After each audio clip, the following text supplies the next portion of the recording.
بسم اللہ الرحمن الرحیم۔ محترم سامعین و ناظرین، السلام علیکم ورحمۃ اللہ وبرکاتہ۔ میں امید کرتی ہوں کہ آپ سب خیریت سے ہوں گے، خوشحال ہوں گے۔ میری دعا ہے کہ اللہ تعالیٰ آپ کو خوش اور آباد رکھے۔ آج کی میری اس ویڈیو کا موضوع ہے کارلا فیٹیکر اور اس کی موت۔ اس سے پہلے کہ میں ویڈیو کے موضوع کی جانب بڑھوں، تمام ناظرین جو میرے چینل پر نئے ہیں ان سے گزارش ہے کہ چینل کو سبسکرائب کر دیں اور بیل آئیکن پریس کر دیں تاکہ اپلوڈ ہونے والی ہر نئی ویڈیو کا نوٹیفیکیشن آپ کو ملتا رہے۔ ٹیکساس کی ایک جیل میں 37 سالہ کارلا فیٹیکر کو موت کا انجیکشن لگایا گیا۔ ڈیتھ بیڈ پر لیٹے اس نے ہنس کی آنکھیں بند کر لیں۔ ڈاکٹر نے نبض دیکھی اور موت کا اعلان کر دیا اور کہا، ایسی پرسکون موت میں نے پہلے کبھی نہیں دیکھی۔ کارلا دھندا کرنے والی عورت تھی۔ بچپن ہی سے وہ اپنی ماں کے ساتھ آتی جاتی اور نشے پر لگ گئی۔ پھر آہستہ آہستہ ماں کے نقش قدم پر چلنے لگ پڑی۔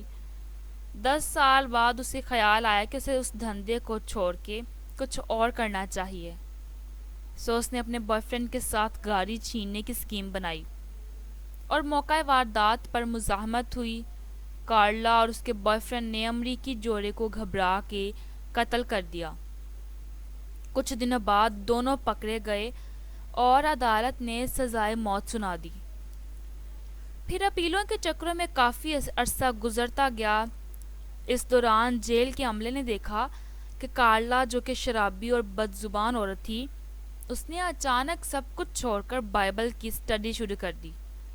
اس کی زبان صاف ہو گئی اور اخلاق بہت اچھا ہو گیا۔ وہ اکثر اپنے سیل میں بائبل پڑھتی رہتی، ملنا جلنا اور بات چیت ختم کر دی۔ 1 سال بعد وہ مبلغہ بن گئی، اور ایسی مبلغہ کہ جس کے الفاظ میں تاثیر تھی۔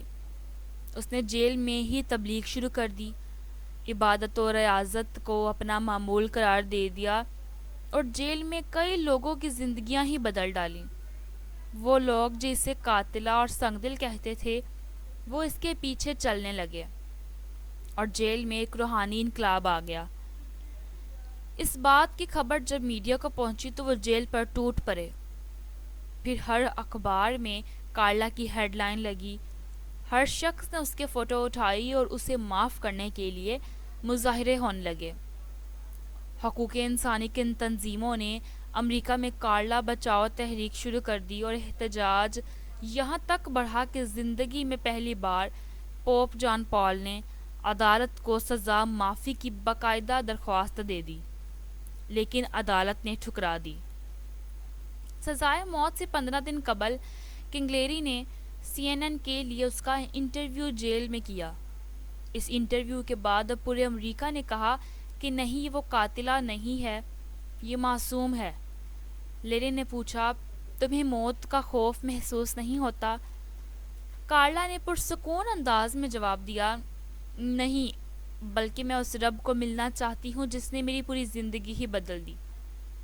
امریکی شہریوں نے متفرقہ رحم کی appeal Texas board of pardon and payroll کے سامنے پیش کی۔ بورڈ نے سزا معافی سے انکار کر دیا۔ فیصلہ سن کر عوام ٹیکساس کے گورنر جارج بش کے گھر کے سامنے آ گئے اور احتجاج کرنے لگے۔ امریکہ کے سب سے بڑے پادری جیکی جیکسن نے بھی کارلا کی حمایت کر دی۔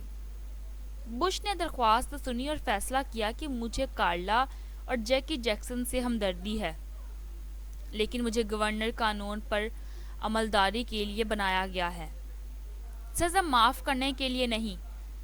وہ اگر فرشتہ بھی ہوتی تو قتل کی سزا معاف نہ ہو سکتی تھی۔ موت سے 2 روز قبل کارلا کی رحم کی اپیل سپریم کورٹ پہنچی تو جج نے یہ کہہ کر درخواست واپس کر دی، اگر آج پوری دنیا بھی کہے کہ یہ عورت کارلا نہیں، کوئی مقدس ہستی ہے، تو بھی امریکن قانون میں اس کے لیے ریلیف نہیں۔ جس عورت نے قتل کرتے ہوئے 2 انسانوں کو رعایت نہیں دی، اسے دنیا کا کوئی قانون رعایت نہیں دے سکتا۔ ہم خدا کے سامنے ان 2 لاشوں کے جواب دہ ہیں جنہیں کارلا نے بے رحمی سے مار ڈالا۔